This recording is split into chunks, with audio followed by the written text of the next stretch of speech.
Hello mga ka-learners! Kamusta kayo? Today we will learn about the marks of a true Filipino, mga tanda ng isang tunay na Pilipino. You are probably wondering why some countries are more developed and industrialized than ours. Why do you think this is so?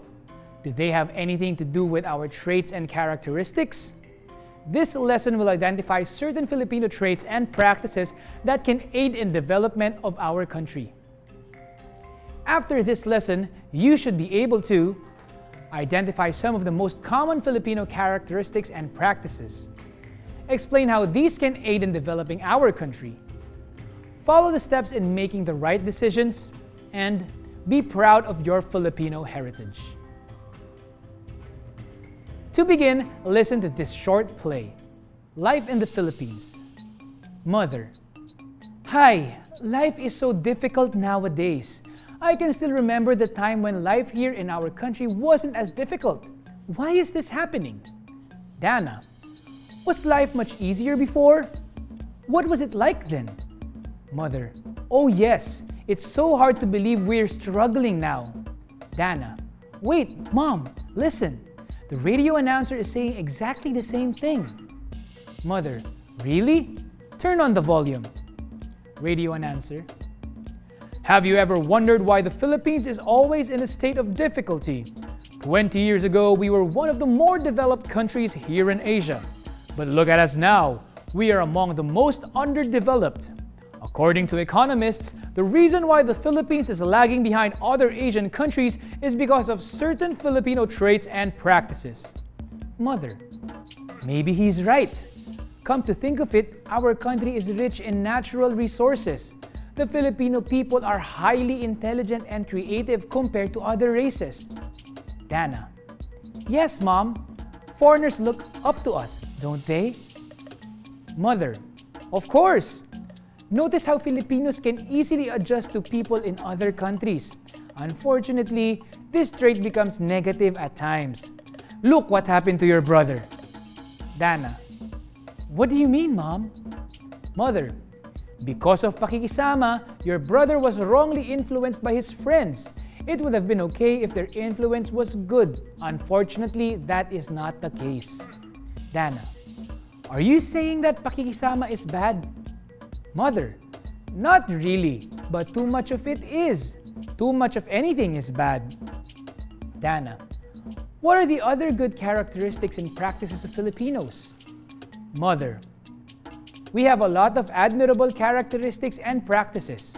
We always help each other in times of need and calamities. Do you remember the time a really bad storm hit our place? We received help, didn't we? Dana. Yes, I remember. I was very grateful then. Mother. We are also innately cheerful. We don't let bad things discourage us. We are also fond of feasts and celebrations like out-of-town fiesta. By the way, our town fiesta is fast approaching. Dana. Do we have money to spend for the fiesta? Mother. We have a small amount. That would be enough, I think. Dana. Oh goodness, it's almost midnight. I was so engrossed with our conversation that I did not notice the time. Mother. Yes, go on, sleep. You still have classes tomorrow. Based on the play, why do you think we are experiencing a lot of difficulties nowadays? What good Filipino traits and practices were mentioned in the dialogue? Get a piece of paper and answer these questions. Analyze the following illustrations.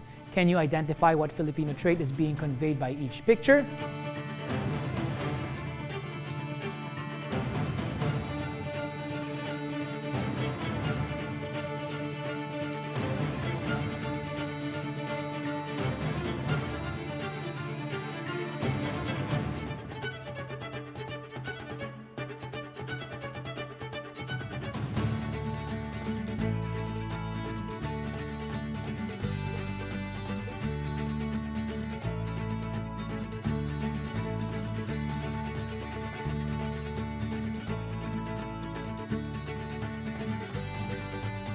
The illustrations convey the following Filipino traits: faith in God, respect, being caring, industriousness, nationalism. Certain characteristics and traits cannot be learned in just a day. They take years and constant use and application to develop. You can use the following moral grid as a guide to help you decide whether the things you want to do are appropriate, meaningful, and useful.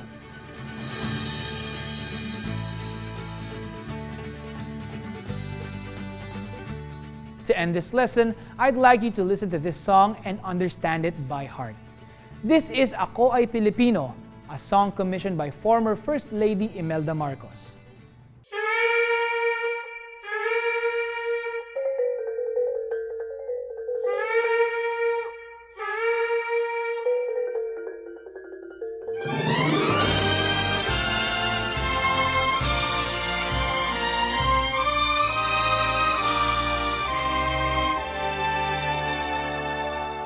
Ako ay Pilipino, ang dugo'y maharlika. Likas sa aking puso at hikain kay kanda. Sa Pilipinas na aking bayan, lantay na perlas ng silanganan, wari na tipo ng kayamanan ng may kapal.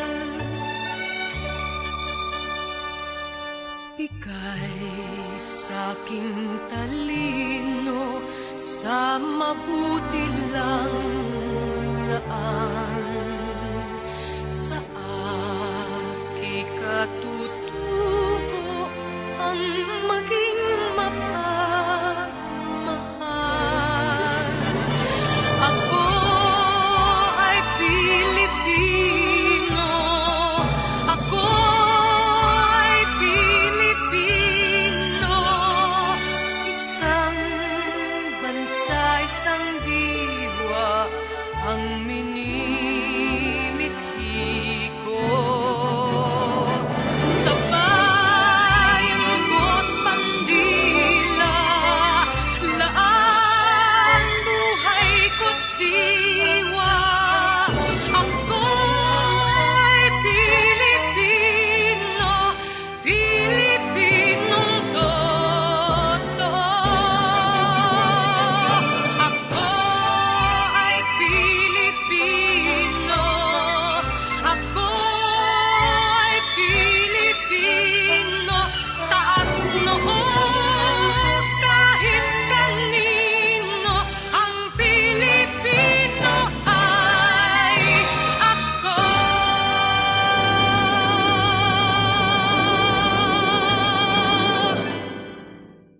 Let's remember, Filipinos have many admirable traits that they should be proud of. Some of these are faith in God, respect, being caring, industriousness, nationalism. Certain characteristics and traits cannot be learned in just a day. They take years and constant use and application to develop. That's the end of our lesson on the marks of a true Filipino. I hope that you'll apply the traits I mentioned to make more meaningful relationships with your fellow countrymen around you. Kung gusto ninyong malinawan pa, huwag mag-atubiling mag-login sa inyong online account. Marami pang matututunan doon. See you on the next episode. Tandaan, ALS tayo!